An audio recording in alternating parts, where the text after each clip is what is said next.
বর্তমানে আমি দাঁড়িয়ে আছি আজিমপুর কবরস্থানে। রাত বাজে প্রায় 12:30।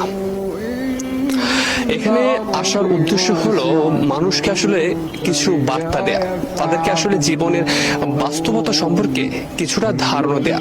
ঢাকা শহরের ব্যস্ততার ভিড়ে আসলে আমরা অনেকে ভুলে যাই দিন শেষে আসলে আমাদের কোথায় যেতে হবে। আপনি যদি দেখেন এখানে প্রায় হাজার হাজার কবরস্থান রয়েছে। আমরা আসলে আপনাদেরকে একটু ঘুরে দেখাতে চাই জীবনের করুণ বাস্তবতা। দেখুন, পরিবেশটা দেখুন এবং এই কবরস্থানগুলোর দিকে একবার তাকান। এদের কিন্তু প্রিয় মানুষ ছিল, বন্ধু ছিল, কত আত্মীয় স্বজন ছিল, কিন্তু আজ দেখুন এই রাতের বেলা গভীর অন্ধকার, এদের পাশে কিন্তু কেউ নেই।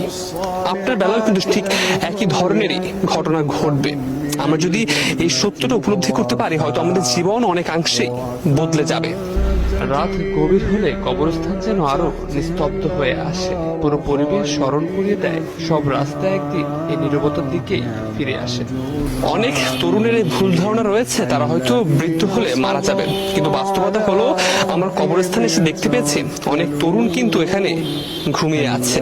তারা কিন্তু চলে গেছে পৃথিবী ছেড়ে। এবং আপনি দেখেন আমার সামনেই কিন্তু একটি কবর রয়েছে, যেখানে আমাদের মতো তরুণী কিন্তু ঘুমিয়ে আছে চিরনিদ্রায়। কবরস্থানের মধ্য দিয়ে হাঁটতে হাঁটতে মনে পড়ে সব দৌড়ঝাঁপের শেষ গন্তব্য এখানে। এটাই জীবনের শেষ চিহ্ন।